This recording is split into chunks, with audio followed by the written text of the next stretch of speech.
gostaria de estar trazendo uma palavra muito importante.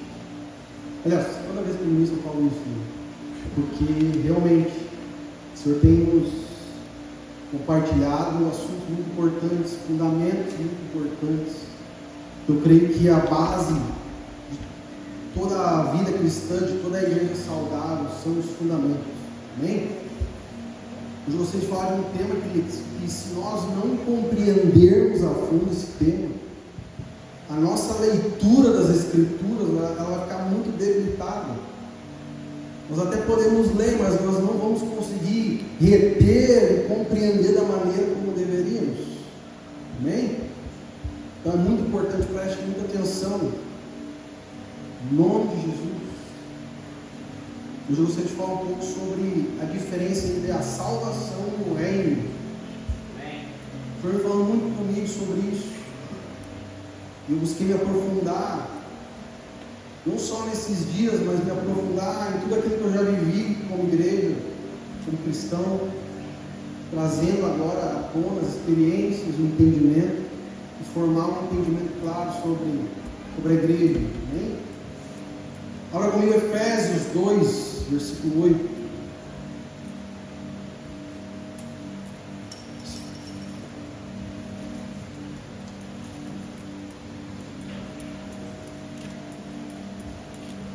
Efésios 2:8 diz assim o texto: porque pela graça sois salvos por meio da fé. Isso não vem de vós, é dom de Deus. Não vem das obras para que ninguém se glorie, porque somos feitura sua, criados em Cristo Jesus para as boas obras, as quais Deus preparou para que andássemos nelas. Agora abra comigo Mateus 11, versículo 12.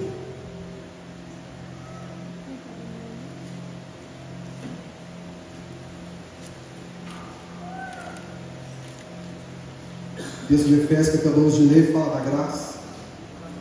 Amém? Agora Mateus 11, 12 vai falar do reino.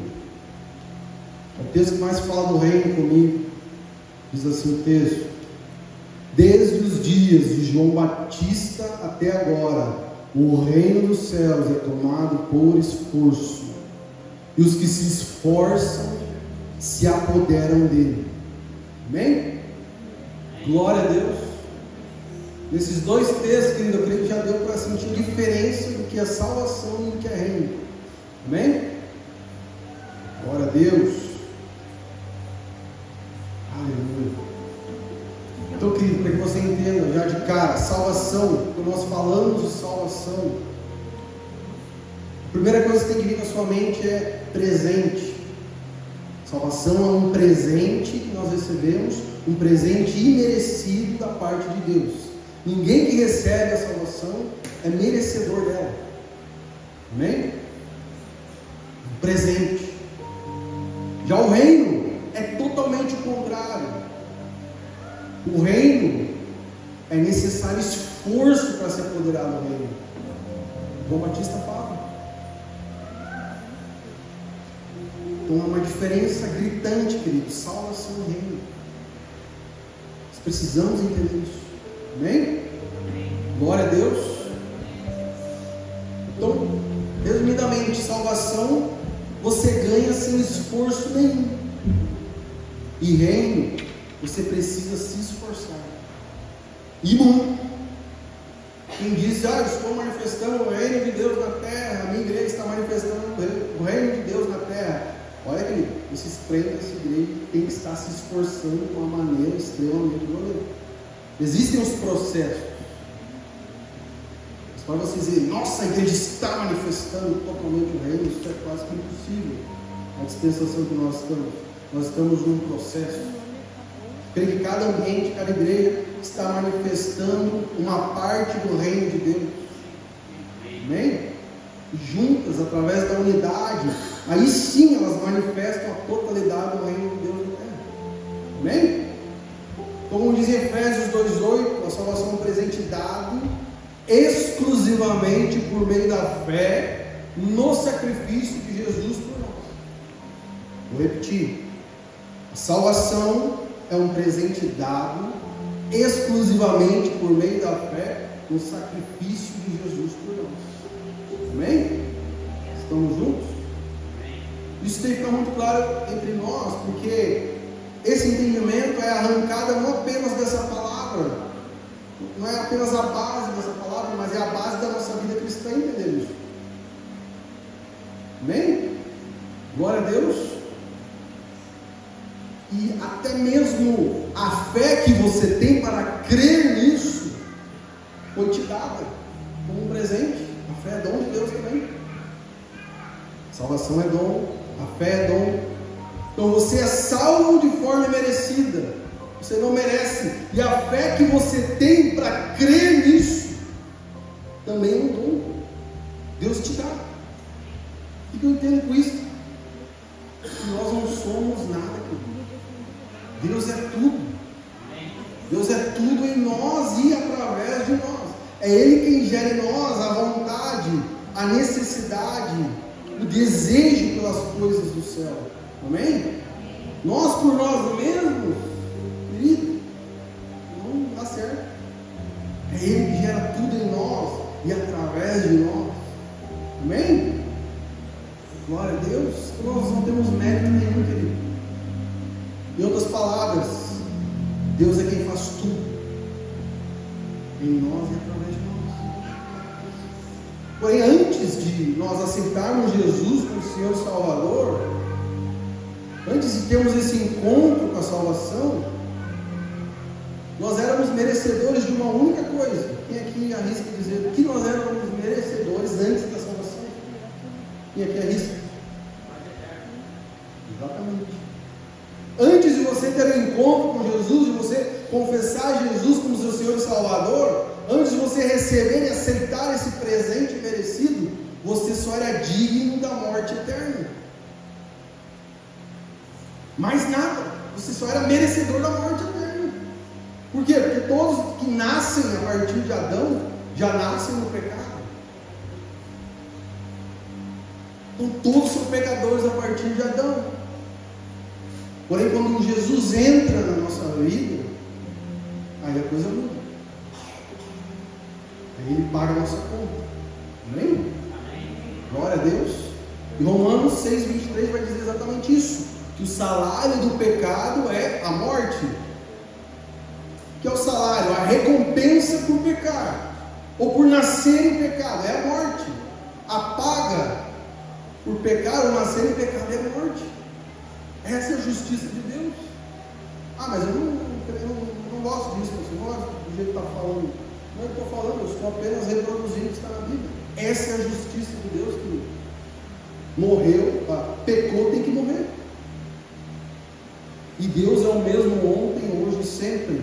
Ele era assim no Antigo Testamento, Ele era assim no Novo, Ele será assim na consumação de todas as coisas.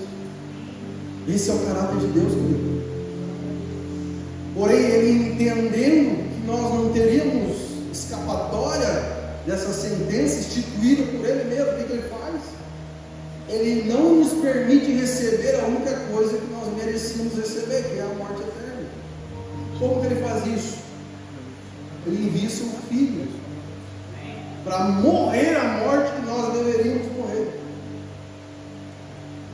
E esse processo de salvação já inicia desde o Éden. O processo de pecou, tem que morrer, já inicia desde o Éden, querido. Antes de qualquer Bíblia ser escrita. Quando Adão peca, tem todo ali o processo dele se esconder de Deus e atrás, e onde tu estás. Você já conhece a história? Mas o que me chama mais atenção em todo esse processo no Jardim do Éden é que ele, mesmo entendendo a sua justiça divina, ele não pratica essa justiça divina com Adão nem com Eva.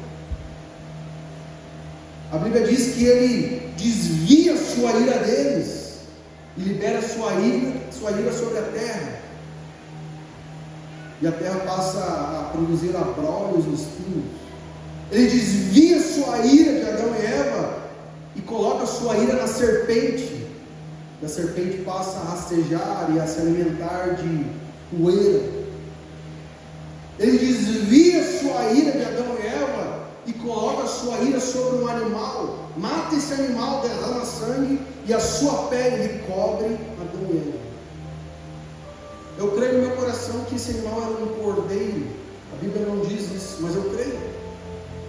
E a Bíblia também diz que o cordeiro fora imolado antes da fundação do mundo. Então ele mata aquele cordeiro e veste Adão e Eva com a pele daquele cordeiro. Ali o que ele estava sinalizando? O ato de remissão já estava sinalizando desde o Éden. Profeticamente ele estava sinalizando que ele teria que enviar o seu filho para morrer em nosso lugar. Morrer a morte que nós deveríamos morrer. Tanto que João Batista, o que ele fala? A primeira coisa quando avista Jesus: eis o Cordeiro de Deus, aquele que tira o pecado do mundo. Amém? Estamos juntos? Amém. Aleluia. Então é uma lógica simples, querido. A justiça de Deus é uma lógica muito simples.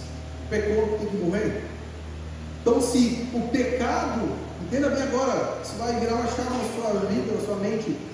Olha como Deus é justo. Se o pecado entrou na humanidade por um único homem, esse pecado também teria que sair.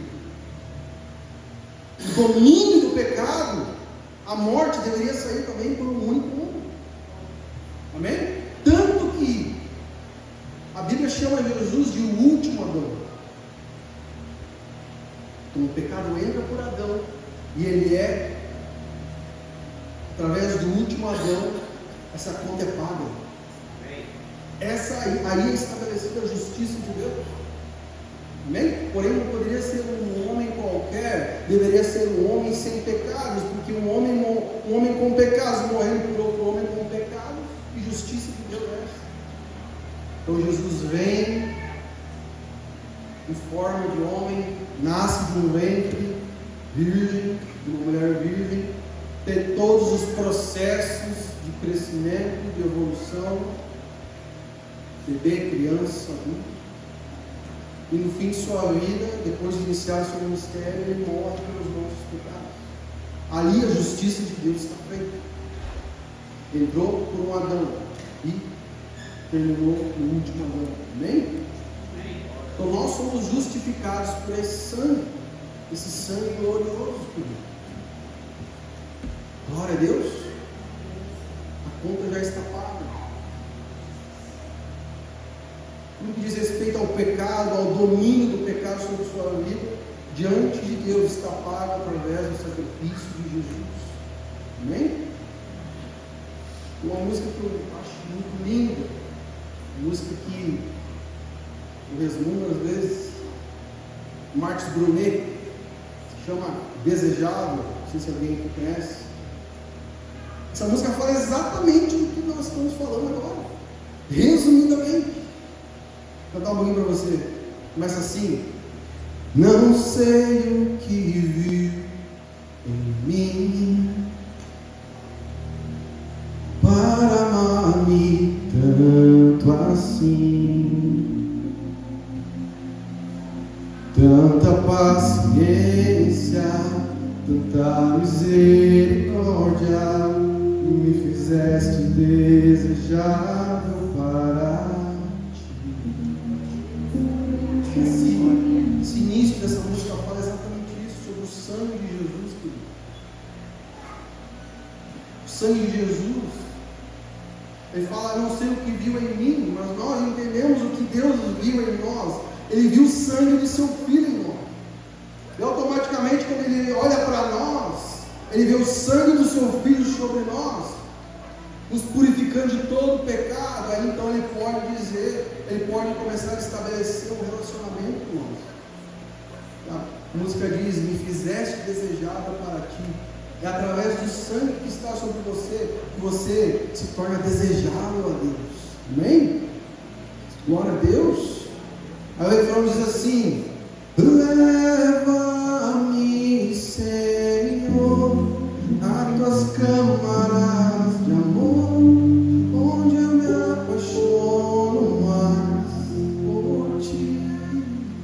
Leva-me, Senhor, dentro do teu coração, eu encontro o meu lugar em ti. Por que você acha que Cristo morreu por você, querido, exatamente para isso? Porque você acha que o sangue de Jesus cobre você e te faz desejável ao Pai, para que você tenha intimidade com Ele novamente, assim como era no Éden? Antes do pecado, o homem e Deus eram íntimos. O homem cultivava o jardim do Éden todos os dias, e na viração do dia Deus ia lá como um pai, ter um encontro com o seu filho. O pregador dizia: pai, hoje eu cultivei isso, cultivei aquilo, aquela árvore, aquela planta, dei nome para aqueles animais. E Deus ali, fala mais. Relacionamento, intimidade. É isso que Jesus veio resgatar novamente, através do seu sangue. Amém, querido? Entenda isso, querido, senão não dá a sua vida.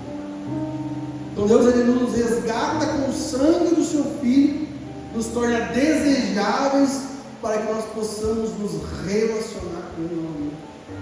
Amém? Glória a Deus. Aleluia. E algo muito interessante no texto que nós lemos é que diz que a salvação é um dom de Deus. E lá em Romanos 11:29 vai dizer que o dom de Deus é irrevogável. O que isso significa? No original, dom quer dizer presente. No original hebraico. Isso significa que Deus, ao te dar o presente, Ele não pede de volta. Simples. Quem aqui já deu um presente e pediu de volta? Eu não. Deus é assim. Ele nos dá o presente da salvação e não pede de volta. É irrevogável. Aí você pode dizer: boa notícia, pastor. Não quer dizer que uma vez salvo, sempre salvo. Aí eu vou ser com Deus. Querido, a palavra de Deus é muito correta. Ele deu a salvação, Ele nunca vai tirá-la de você. Mas existe um porém. Nós podemos jogar fora essa salvação. Se alguém me dá um presente, eu jogo fora. Esse presente continua comigo? Pode que não. Então nós corremos o risco de jogar fora a salvação, o presente que nós recebemos. E eu já vi casos de pessoas que jogaram fora a salvação.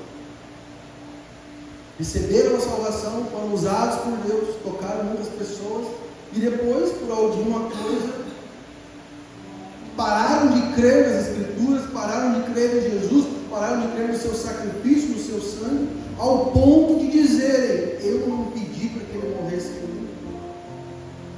Ouvi isso daquela pessoa. Eu não pedi para Ele morrer por mim. Será que isso não é jogar fora a salvação? Para essa pessoa não tem mais o que fazer, se ela não se arrepender.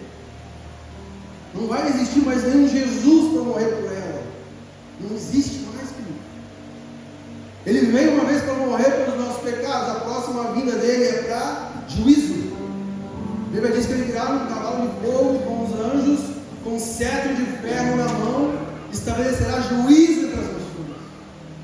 O que é esse juízo, para você entender? Todas as nações têm uma constituição, né? Nós temos a nossa no Brasil. Simplesmente Jesus vai chegar com a constituição do reino, que é a Bíblia, a Torá, e vai dizer: ou vocês se submetem a essa constituição, ou serão mortos. Simplesmente isso. E quem não se submeter, querido, será fulminado. Essa é a segunda vinda de Jesus. Então, entenda, Ele veio uma vez para salvar, uma vez como cordeiro, a próxima Ele virá para juízo. Então aproveite a dispensação na qual você está, a dispensação da graça, do amor, do resgate de Deus sobre sua vida. Não jogue fora esse presente, amém? Não jogue fora. Eu oro a Deus aqui para que, se alguém está tratando a salvação de qualquer maneira, sem temor devido, eu oro para que Deus toque na sua mente, querido. Porque você só vai ter essa chance. E talvez você só tenha mais essa chance de ser irmão também. Amém? Não brinque com as coisas de Deus. Não brinque com o sangue do seu filho derramado na cruz, querido. Não brinque com isso. Como pastor, em amor, eu te falo isso. Não brinque. Amém? Glórias a Deus. Aleluia.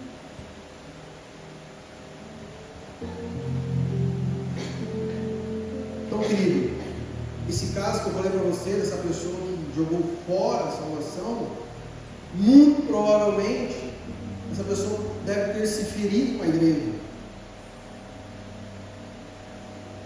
Ela se ferir é uma coisa, agora a igreja ferir é outra, totalmente inversa. Como assim, pastor? Você pode se ferir com a igreja, mas é impossível que a igreja te fira. É impossível, por quê?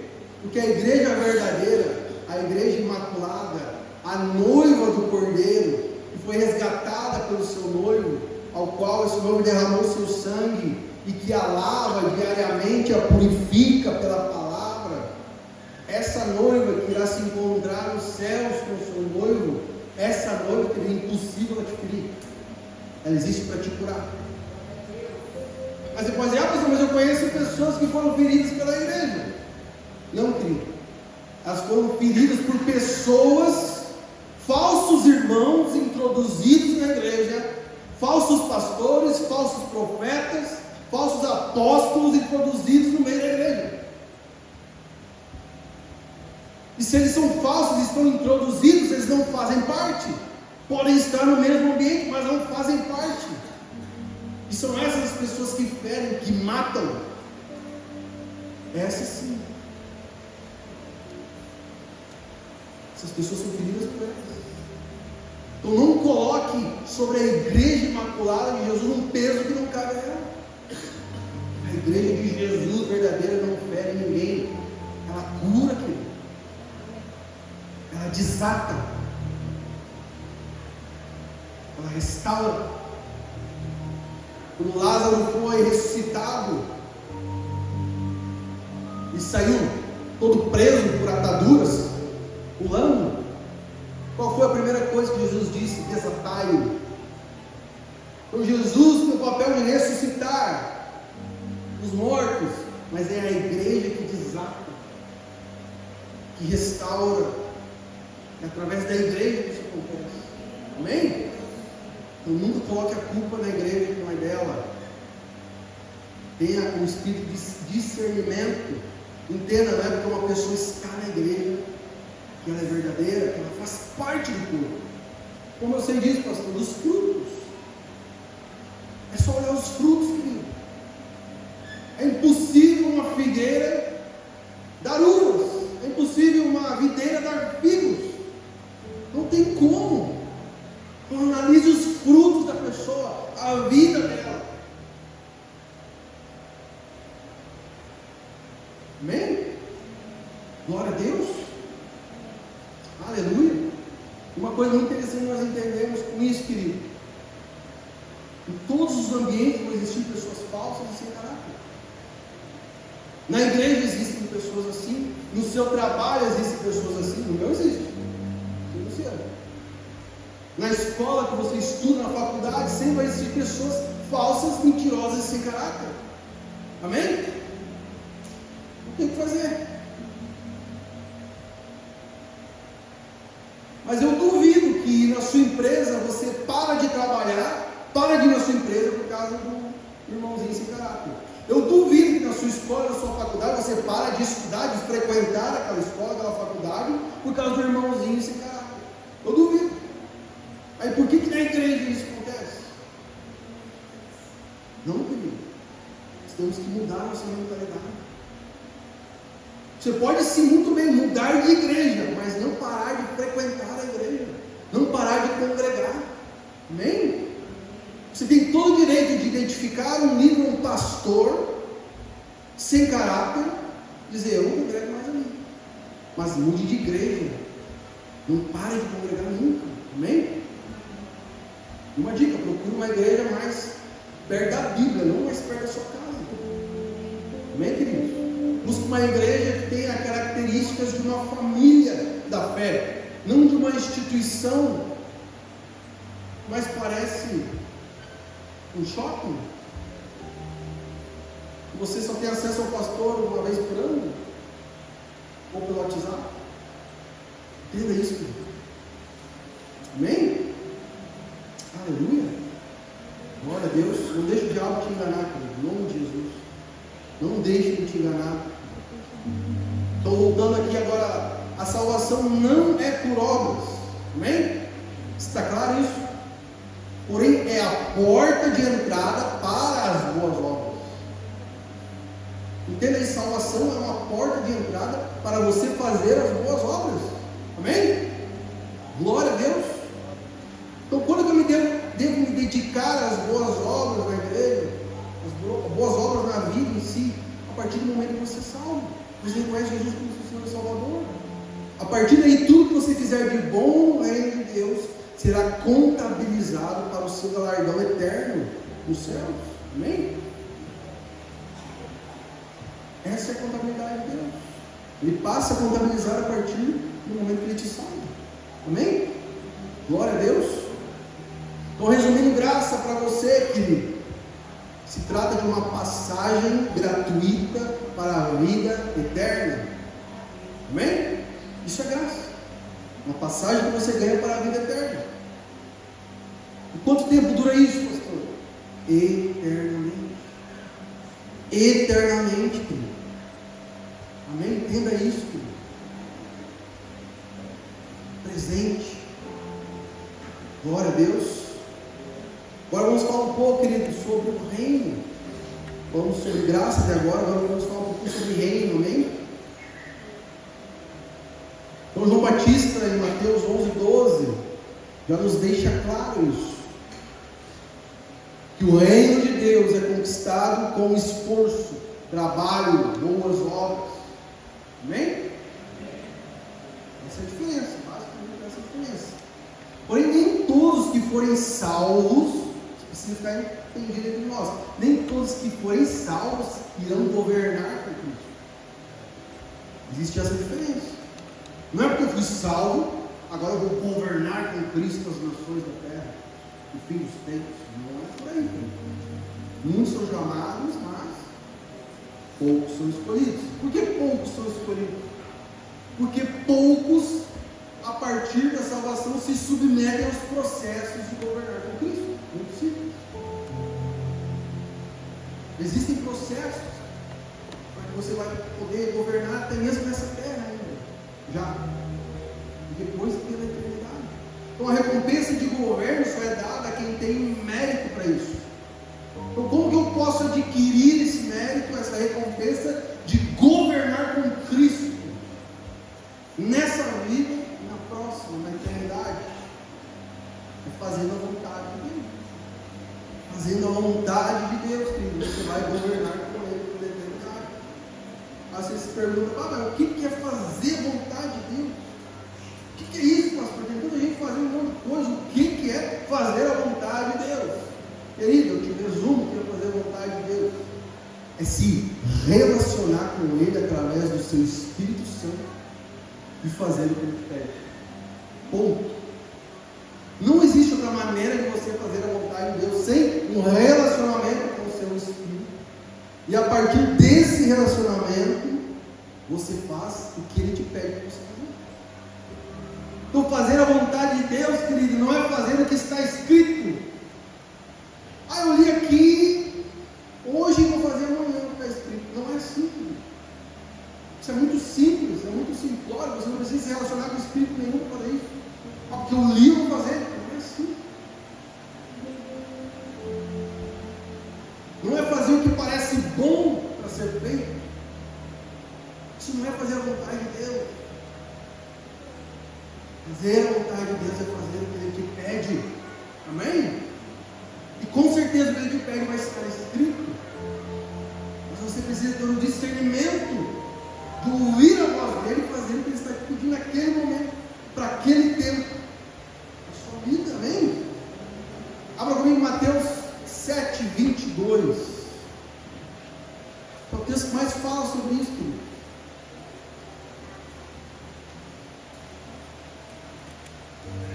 Vou ler para a gente ganhar tempo. Mateus 7,22 diz assim: muitos me dirão naquele dia: Senhor, Senhor, não profetizamos em teu nome não expulsamos demônios e não realizamos muitos milagres? Então eu lhes direi claramente: não os conheci. Afastem-se de mim, vocês que praticam o mal ou a iniquidade. O que significa esse texto, querido? Significa que um povo fez coisas boas para Jesus, fez coisas que estavam escritas na Bíblia, porém sem se relacionar com Ele. E pior ainda, na prática da iniquidade. Não sei se você sabe, mas iniquidade está acima do pecado. É o último nível do pecado na sua vida. Quando o Espírito Santo já fala, mas não adianta mais. Você já cauterizou aquele pecado na sua mente, então já não é mais pecado, é iniquidade. Então essas pessoas aqui estavam em iniquidade, sem se relacionar com Deus, com seu Espírito, estavam curando enfermos, profetizando, libertando os cativos, ensinando, fazendo coisas boas e bíblicas. E Deus diz para eles: apartai-vos de mim, eu não vos conheço, vós que praticais a iniquidade.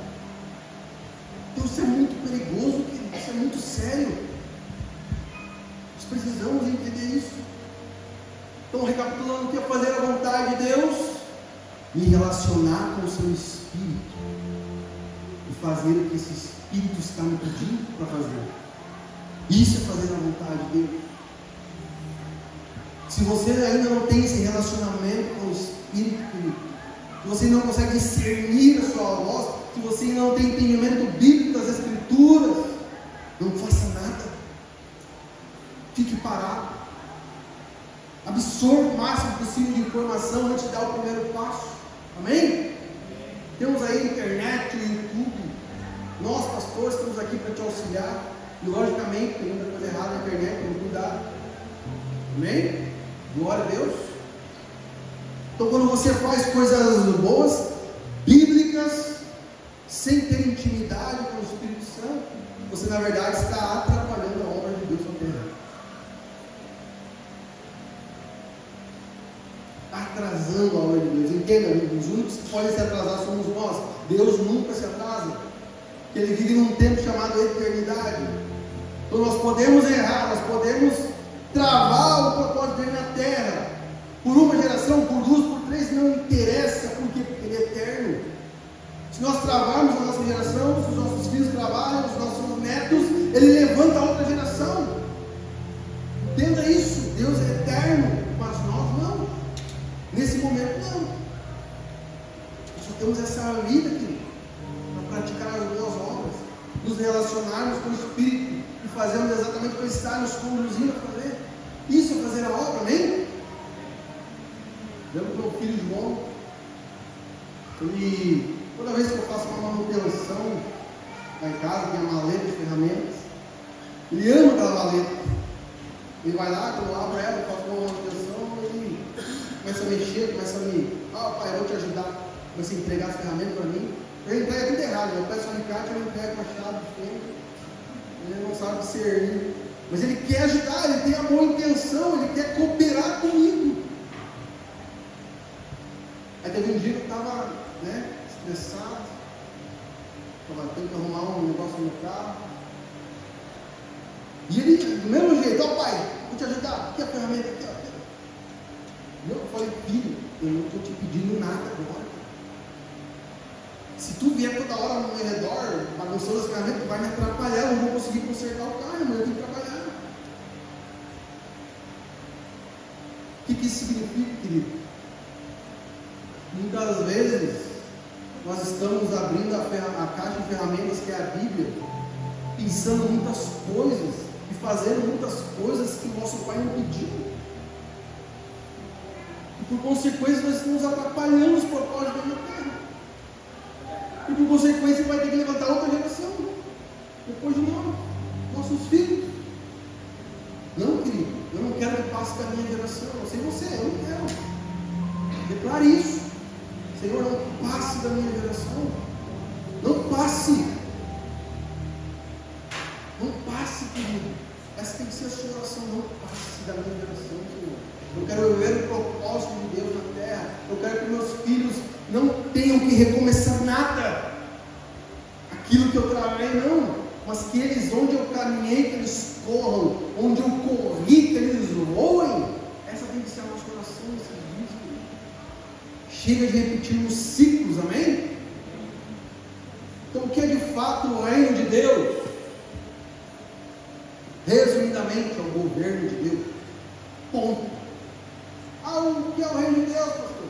Alguém te perguntar também, o que é o reino de Deus, irmão? É o governo de Deus, resumidamente, sobre todas as coisas. E todo o governo de Deus, esse governo se estende por toda a eternidade passada e por toda a eternidade futura.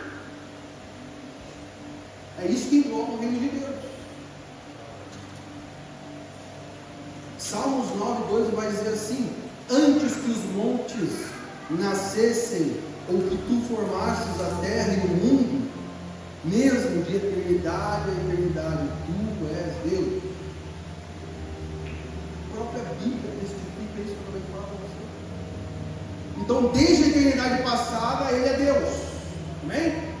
Ele é Rei. Amém? Ele é Senhor e governo. Glória a Deus. E até a eternidade futura, Ele continua sendo Deus, Ele continua sendo Rei, Ele continua sendo Senhor, Ele continuará governando. Amém? Glórias a Deus. Esse é o reino de Deus, o governo de Deus pela eternidade, pelas eternidades, futura e passada. Amém?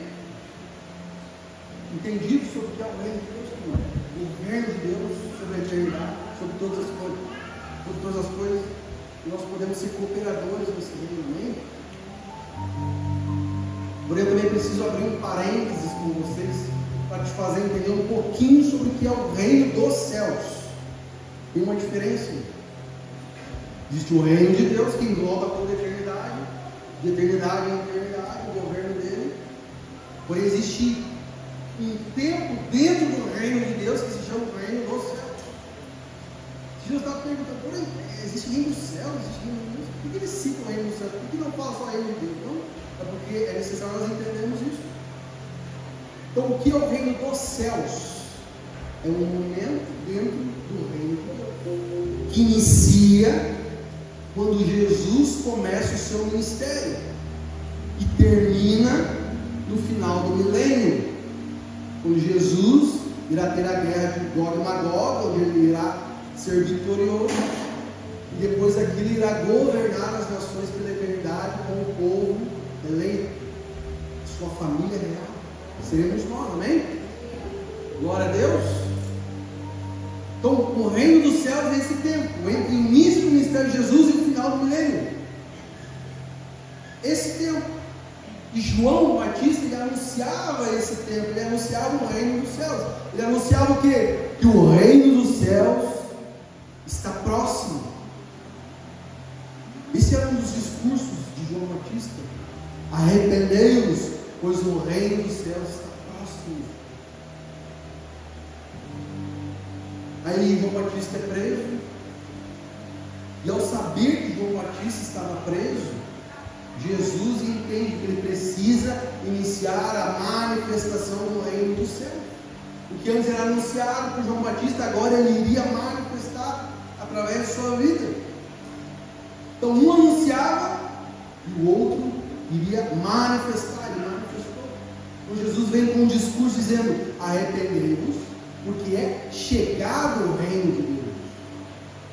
E é muito interessante quando João do Cárcere pede para que 2 de seus discípulos vão até Jesus e perguntem se ele era mesmo o Messias que havia de vir. Esses 2 discípulos perguntam para Jesus, e Jesus diz, lá em Mateus 11:4, diga João, os cegos vêm, os coxos andam, os leprosos são curados, os surdos ouvem, os mortos ressuscitam e as boas novas são anunciadas aos pobres. O que Jesus estava dizendo? Que o Messias estava em plena atividade, que o reino dos céus estava iniciando naquele momento, E a testificação de que o reino dos céus estava iniciando eram os 6 sinais messiânicos. Isso testificava que ali era o início do reino dos céus. Então o que Jesus estava fazendo ali naquele momento, querido? Ele estava trazendo a realidade do reino dos céus para a terra. Como rei. E onde o rei está, ali ele manifesta a realidade do seu reino, amém? Glória a Deus. Então quando Jesus ele cura um cego, ele está dizendo: no meu reino não tem cegos. Quando ele cura um coxo, ele está dizendo: no meu reino não existem coxos. Quando ele cura um surdo, ele está dizendo: no meu reino não existem surdos. Quando ele cura um leproso, ele está dizendo: no meu reino não existe lepra. Quando ele anuncia as boas novas, ele está dizendo: no meu reino não existem pessoas cativas pelo pecado. Isso é manifestar o reino dos céus na terra. É isso que Jesus veio fazer, querido. Amém? Então o reino dos céus é um período dentro do reino de Deus, onde tudo isso é manifestado. Eu te digo, querido, se Jesus manifestou essas coisas, nós como reis e sacerdotes, como irmãos e co-herdeiros com Ele, nós também temos acesso a isso. Nós também devemos promover isso. Amém? Glórias a Deus. Estamos juntos aqui? Amém, querido? Até o final dessa reunião você vai manifestar isso aí, em nome de Jesus. Amém? Então, outro ponto que nós precisamos entender, querido, algo muito importante sobre o reino de Deus. Nós precisamos entender os 3 aspectos do reino de Deus. Por quê? Porque daí nós conseguimos discernir: bom, isso é reino, isso não é reino. Foge dos aspectos do reino. Amém? Quero instigar você, eu quero treinar o seu olhar espiritual para discernir o que é o reino de Deus. Para você bater o olho e dizer: essa igreja está promovendo o reino, essa igreja não. Então agora eu quero treinar os seus olhos. O primeiro aspecto do reino dos 3 é semelhança. Lá em Mateus 13 em diante vai falar exatamente sobre isso. Vai falar então de 11 parábolas, onde Jesus fala ali: o reino de Deus é semelhante. Até citei algumas aqui, não vou ler todas para a gente não perder tempo. Mas diz lá, uma das parábolas diz que o reino de Deus ele é semelhante a um grão de mostarda. Diz que o reino dos céus ele é semelhante a um negociante que busca boas pérolas. O reino de Deus é semelhante a uma rede lançada ao mar que recolhe toda a qualidade de peixes. O reino dos céus é semelhante a um rei que celebrou as bodas de seu filho. O reino dos céus é semelhante às 10 virgens e suas lâmpadas que saíram ao encontro do noivo. Tudo semelhanças. Jesus estava trazendo parábolas e trazendo a semelhança dessas parábolas com o reino. Para que aquele povo pudesse, na verdade, ele não queria que eles entendessem naquele momento, mas hoje nós conseguimos entender, amém? Por quê? Porque nós temos o Espírito Santo, eles não tinham naquele momento. Então o que nós entendemos com as parábolas? Que o reino de Deus ele é semelhante a muitas coisas. As 11 parábolas vão dizer exatamente isso, amém? Porém, hoje o Senhor quer, através disso, nos alertar que pode ser semelhante, mas muitas vezes não é. Esse é o alerta de Jesus. Então, o que isso significa? Existem aspectos semelhantes do reino de Deus, porém que não condizem com o reino de Deus, porque o seu interior é falso. Por fora até parece, aquela igreja até parece com o reino de Deus, aquela movimentação até parece com uma movimentação genuína do reino de Deus. Mas às vezes por dentro não é. É falso. Querido, mais nós temos hoje exatamente isso: igrejas e movimentos que parecem com o reino por fora, mas por dentro parecem mais empresas do que igrejas, cheias de arrecadações mensais, com uma lista do que deve ser pregado nas células, com uma lista do que vai ser pregado daqui 6 meses na igreja, até mesmo 1 ano. Está tudo ali. Esse culto prega isso, aquele culto prega aquilo, é assim vai, o ano inteiro. Onde o Espírito Santo está nisso? Está lá no banheiro sentado, esperando, até em que momento eles vão me chamar para essa reunião, porque até agora não chamam, já está tudo organizado até o final do ano. Então até parece reino de Deus, as movimentações até parecem, né? Mas não é, às vezes não é. Então Jesus quer, através das parábolas, nos aguçar a nossa visão, amém? O segundo aspecto do reino é realidade. O reino, ele tem que ser real em nossas vidas, amém? E onde nós vemos esse aspecto do reino? O aspecto da realidade do reino, nós só conseguimos ver em nós. Então a realidade do reino em nós é o seu governo em nós. Significa que o Espírito que habita em nós, em mim, ele me governa, amém? Aleluia! Essa é a manifestação da realidade do reino em nós. Então o Espírito que habita em mim, ele governa o meu interior, ele governa a minha alma, ele governa as minhas vontades, ele governa os meus desejos, ele governa as minhas intenções, as minhas práticas e as minhas reações. É ver uma pessoa governada pelo Espírito, veja as reações dela. Às vezes as práticas são ótimas, piedosas, mas a reação delas vai entregar se ela é cheia do Espírito, se ela realmente é governada pelo Espírito. Amém? Então, querido, não permita que ninguém te diga que o reino de Deus está aqui ou está ali. Não permita que ninguém te diga que o reino de Deus está naquela igreja, está naquela outra. Não permita, querido, porque o reino de Deus está em vós, está dentro de vós. Amém? Entenda isso. E qual que é o aspecto do reino em nós? É um aspecto de realidade. Então esse reino já é uma realidade em nós, amém? Nós já estamos vivendo essa realidade no reino. Ele já está sendo manifestado em nós e através de nós, amém? Então quando Jesus vier na consumação dos séculos e dominar sobre todas as coisas, sobre todas as nações, sobre todos os povos, nações, nós já estaremos acostumados com essa realidade, não vai ser nenhuma novidade. É isso que Jesus espera quando Ele voltar, que nós já estejamos acostumados com as realidades do seu reino vindouro, já estejamos manifestando essas realidades em nós e através de nós, amém? Isso é ser igreja, querido. E a Bíblia é muito clara, ele virá como um ladrão. Um será levado, o outro será deixado. O que significa isso? Aquele que será levado é aquele que já está manifestando a realidade do reino de Deus nele e através dele. Aquele que será deixado é aquele que não está manifestando nada. Tem alguma na igreja? Legal? A palavra foi legal? Não leia a Bíblia, às vezes. Pastor, eu leio de choro, não grita. A realidade, o reino precisa se manifestar em nós, através de nós. Amém? Aleluia! Glória a Deus!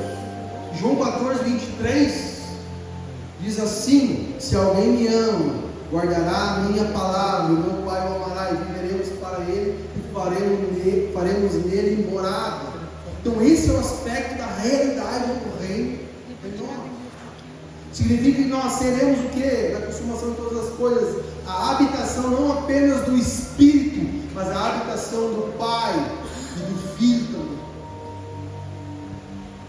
Nós seremos a sua morada quando estivermos a sós, e seremos o seu templo quando estivermos em comunidade.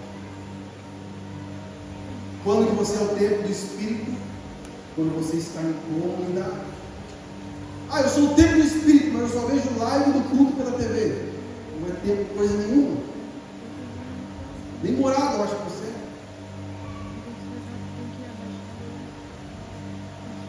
Aleluia. Amém? E nessa mesma realidade do reino de Deus em nós, cumpre-se Gálatas 2:20, que diz assim: fui crucificado com Cristo, assim já não sou eu quem vive, mas Cristo vive em mim. A vida que agora vivo no corpo, vivo pela fé no Filho de Deus, que me amou e se entregou por mim. E o que isso significa, querido? Esse é o texto, para mim, um dos textos mais profundos da Bíblia. Significa que se eu estou manifestando a realidade do reino de Deus, não sou mais eu quem vivo, mas é Cristo que vive em mim e manifesta essas realidades através de mim. É isso que esse texto quer dizer. Ou você acha que o pastor Bruno cura algum doente? Ou você acha que o pastor Bruno liberta algum cativo? Não, querido. É Ele em mim que faz essas coisas. Amém, querido? É Ele em mim e eu estando nele. Através do nome dele, tudo é feito. Então, quando Cristo vive em mim, o que eu faço é o que Ele deseja fazer. Quando Cristo vive em mim, o que eu sinto é o que Ele sente. Quando Cristo vive em mim, o que me incomoda é o que incomoda Ele. Quando Cristo vive em mim, o que me alegra é o que alegra o coração dele. Quando Cristo vive em mim, tudo que eu tenho é dele e para Ele. Tudo aquilo que eu sou é dele. Esse é o resultado de quando Cristo vive em mim, através de mim. Não sou mais eu quem vivo, mas é Ele que vive em mim e através de mim. Aleluia. E o terceiro e último aspecto do reino é a manifestação. Romanos 8,19 diz assim: a ardente expectativa da criação aguarda a manifestação dos filhos de Deus. Amém? Mas entenda, querido, é a manifestação dos filhos ruiós, dos filhos maduros. Quais as características dos filhos maduros? Comprados pelo sangue, íntimos e guiados pelo Espírito. Amém? Quando que eu não sou um filho maduro? Quando eu fico apenas comprado. Não estabeleço intimidade, não sou guiado. Eu digo uma manifestação. São filhos maduros que já entenderam quem habita neles, Cristo. E a partir dessa habitação, eles conseguem dar respostas à criação. Amém? Aí você pode dizer, pastor, mas aí foi profundo demais. Dar respostas à criação. Te dou um exemplo, querido. Depois aqui lembram das enchentes que devastaram o nosso estado. Eu vou te dizer, querido, toda enchente nesse estado, em qualquer parte do mundo, só aconteceu porque ninguém se levantou orando e repreendendo tempestades. Ou você acha onde começa uma enchente? Nos céus, nas nuvens, nas tempestades. Ali começam todas as enchentes. As enchentes nessa terra, devastaram essa terra, só aconteceram porque ninguém se levantou e repreendeu a tempestade. Então isso é dar respostas à criação. Quando isso acontece, enchentes, furacões, tsunamis, é a criação que está gemendo com dores de parto. É meio que a criação dando um empurrãozinho nos filhos, e aí vocês não vão se manifestar nunca. Vocês não vão fazer a sua parte. Ou porque você acha que você nasceu para governar essa terra, para cultivar, estabelecer culto onde você está, atrair a presença de Deus e manifestá-la onde você vai. É essa a função do sacerdote, isso é o culto. Dominar sobre a terra, multiplicar sobre a terra. Esses são os mandatos do Éden, do Adão. Então, referente ao enchente, como que nós atendemos a essa expectativa da criação? Muito simples. Levando suas mãos e repreenda toda a tempestade sobre sua cidade. Amém? Em nome de Jesus, faça isso, querido. Faça isso. Eu faço isso toda vez. Uma das tempestades que mais me marcou estava no meu quarto, estava adorando a Deus ali, e nisso fechou o céu, trovão comendo, vento assobiando, preteou tudo, parecia de noite. Eu estava ali adorando, o Pai, olha, interceda e repreenda essa tempestade na autoridade, eu comecei a repreender. E a chuva vindo, e o vento vindo. Durou uns 10 minutos, eu estava ali repreendendo, em nome de Jesus, isso o céu se abre. Veio o sol, e uma voz falou no meu coração, o Espírito Santo dizendo, mais 5 minutos de tempestade, um orfanato no final da tua rua seria destruído. Aquilo ali me marcou demais comigo. Que ali eu respondi o que? A ardente expectativa da criação. Nós fomos chamados, querido, para governar não só a terra, mas os céus dessa cidade. Amém? Aleluia! Nós precisamos corresponder à criação, querido. Amém? Glória a Deus. Outro exemplo, meu pai, esses dias foi na minha casa, não consegui ouvir nada, eu precisava gritar na frente dele. Pai, tudo bem? Está me ouvindo? Não tinha como conversar com ele. Pai, eu não aceito isso. Em nome de Jesus, eu vou trazer a realidade dos céus sobre a vida dele agora. Oramos ali, pus as mãos, orei por ele. Nisso o ouvido dele se destapou na hora. Eu falei, pai, tu entendeu o que foi feito aqui? Tu sentiu o calor? Esse é o Espírito Santo te tocando. Esse é o poder de Deus te tocando. Ele abriu os teus ouvidos. Tu crê que Deus existe? Creio, agora eu creio. Agora aquele Deus que eu só ouvi falar, eu creio que Ele existe. Ele abriu os meus ouvidos, eu estou te ouvindo perfeitamente. Então dobra os joelhos aí assim por Jesus. Isso é corresponder à ardente expectativa da criação, querido. Deus quer te usar para isso, querido. Uma mulher cativa, 13 anos, com dores nos ombros,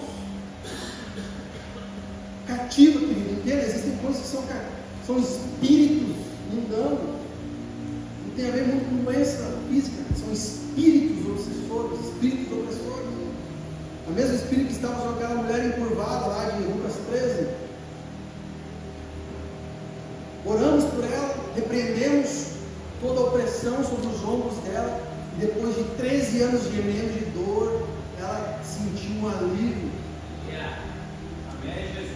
A glória de Deus. Glória a Deus. Então você foi chamado, querido, para repreender a tempestade, você foi chamado para curar os surdos, você foi chamado para libertar os cativos. Na minha empresa, querido, tem um quartinho do café lá, e lá o bicho pega. No bom sentido. Acho que eles pega, né? A gente vai lá, toma um cafezinho lá, no intervalo, e Jesus deles. A pessoa está com uma dor, vamos lá na salinha, vamos lá. Orando por dor, por paz. Falando sobre Jesus. Tem uns que não dão abertura, querido. Terrível. Tem uns que não dão abertura. Qual a estratégia que Deus me deu? Envia um vídeo para ele. Aí veio um vídeo do pastor, não vou dizer o nome, falando do plano de salvação. Aí se ele não abrir o vídeo, eu botei um textinho embaixo, aqui está o plano de salvação, lê isso aqui, e vai ser salvo. Se tu crê, está escrito. Então se ele não abrir o vídeo, vai ter que ler. Alguma coisa vai acontecer. Aí não tem mais justificativa para ele. Quando ele chegar diante de Deus, vai dizer, mas ninguém me pregou para mim, ninguém falou de Jesus para mim. Como não? O Bruno te viu um videozinho que não abriu? O Bruno te viu um textinho que não leu? Como assim ninguém pregou? Entenda, querido, onde nós estamos, nós temos que anunciar as boas novas. Amém, querido? Dar respostas à criação. Então ninguém no meu redor não conhece Jesus. De um jeito ou de outro vai conhecer. De um jeito ou de outro vai ser impactado de alguma forma. Amém? Glória a Deus. Então isso é a manifestação do reino dos céus na terra. Então, para finalizar, como que se manifesta o reino dos céus na terra? Como nós já falamos, é trazendo puxando, pegando a realidade do reino dos céus e trazendo por fé para essa terra.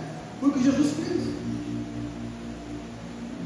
Então, como nós falamos, no reino de Deus, nos céus, não existem tempestades, não existem destruições. Como que eu manifesto esse reino na terra? Repreendendo tempestades. Amém? Então, no reino dos céus não tem morte eterna. Como que eu manifesto esse reino na terra? Pregando salvação.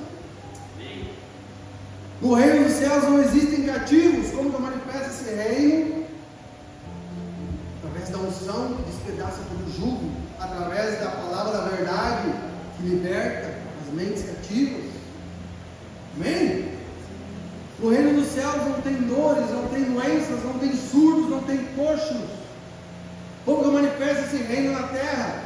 Muito simples, orando pelos enfermos. Entenda, querido. Aliás, curando os enfermos. A Bíblia em nenhum momento vai dizer ore pelos enfermos, ela diz curai os enfermos. O que você precisa fazer? Pôr as mãos e orar. Quem cura? Não é você. Você é apenas um canal. Amém? É uma ordem imperativa. Curai. Leva a mão e eu levo o poder. É isso que eu estou falando. Amém? No reino de Deus não existe fome. Como nós manifestamos no reino dos céus na terra? Dando de comer aos pobres, ajudando os necessitados, praticando a tzedakah. O princípio que nós falamos aqui, os judeus vivem esse princípio há 3.000 anos. Tzedakah, praticar justiça com o pobre. Não é você dar mais molinha no sinal, querido. Praticar uma justiça de um dia com o pobre é você dar o valor de um alimento para ele, para que ele possa passar aquele dia sem fome. No mínimo é isso. Amém? No reino dos céus não existem guerras e desavenças. Como que eu manifesto aí na terra? Ser um pacificador. Não entrando em guerras que não são minhas. Não entrando em brigas que não são minhas. Sendo um pacificador. Amém? No reino dos céus não existe divisão entre os irmãos. Como que eu manifesto esse reino na terra? Sendo um elo de ligação com os irmãos. Sendo um elo de ligação. Queimando. A palavra que eu carrego mais de 10 anos é essa. Sendo um elo de ligação. Para eu ser esse elo de ligação, eu preciso queimar. A partir de queimar, eu ia atrair os meus santos para o meu. Ou seja, esse elo de ligação. Não seja um elo de divisão. Amém? No reino dos céus não tem mentira. E manifeste e proclame a verdade. Aqui você irá manifestar esse reino. Glória a Deus. Então isso é manifestar o reino. Não tem muita complexidade. É só você ler a Bíblia e pôr em prática através dos comandos e do relacionamento com o Espírito. Amém? Por isso é manifestar o reino de Deus até a saber quem habita em você, saber que você é filho de Deus e que através disso você terá a capacidade de trazer as realidades